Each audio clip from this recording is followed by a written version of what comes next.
than that. Yeah.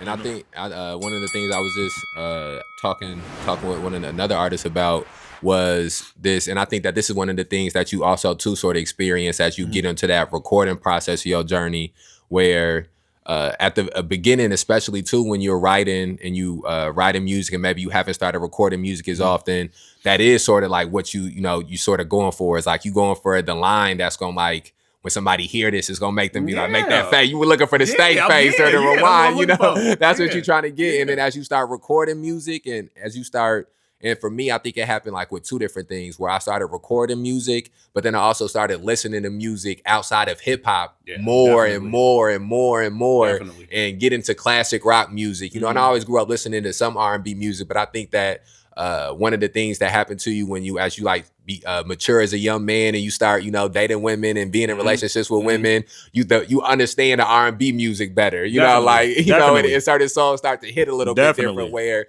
before with R&B music, you just know the songs your mama listened to or your sister's listening to, or it might be an uncle or somebody listening to, and because they listening to it, oh yeah, this is my shit. You know what I'm saying? This is a cold song. But then once you start going through certain emotional things with women, it's like, okay, I connect with this song better. I feel this song differently. No, for real. And I think one of the things that also, for me happens is that then you also start recording music and you start to realize like, oh, just as important as it is to have that bar where somebody make the face or somebody got to hit the rewind button, or ain't no nigga ever used this metaphor in this way before. Maybe somebody done used it, but they ain't never flipped it like this. It becomes just as important to make something that, oh, somebody can listen to this when they going through something, like when certain moments in their life pass. Like, I think one of the things that was, real impactful for me was I was making music and recording music, and I always was really like 50-50, where like 50% of it is just all braggadocious, materialistic bullshit. And then the other 50% is like, this is actually more me. This is actually more grounded to my life, more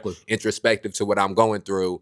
And as I started to get older, I would go through things and I would go to listen to my music, and I can't even really listen to all my music to get me through something, because I ain't talking about shit in half of these songs. Right. No, for real. And even with listening to your own music, you be like, I think I was, I was probably, because I got about 15, 16 tapes, right?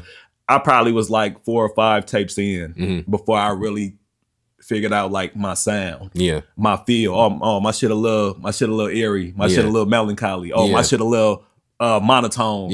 Oh, my shit a little whatever I got going on. You feel me? Whatever you do that. Right. You know what I'm saying? So I was like 4 or 5 tapes in before I really realized what I was doing for real. And even trying to like even with telling myself, bro, you gotta paint the shit that's important to you, bro. You can't, goddamn it, it ain't nothing to keep up with if you doing you. Right. You feel me? It ain't you in your lane. You ain't, you feel me? And don't get me wrong. Are there artists in the town who just lyrical as fuck and keep me on my toes? Hell yeah. Because when it come to being an MC, that's always there. That'll never leave. Gonna always be there. When it come to being an MC, like with me, like steel sharpen steel. You feel me? So if you the most lyrical one in the room, or view yourself as that way, then you in the wrong room. Right. Yeah. You want somebody that's gonna push you to be better in the room. You need that around you. You need that around you. And I think it's breaking down design and got a purple tint to me. And the 815 every night a murder mystery. Toss and turning in your sleep, it's hard to get relief.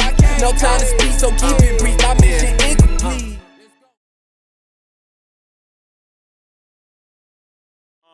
I still can't believe your ass gone. Somehow I can't honor that. Damn, I miss you, Black Tone. All I knew was find a lack. Damn, I used to have songs about me wanting round it back. Now bullets flying over niggas' heads as if they John Morant.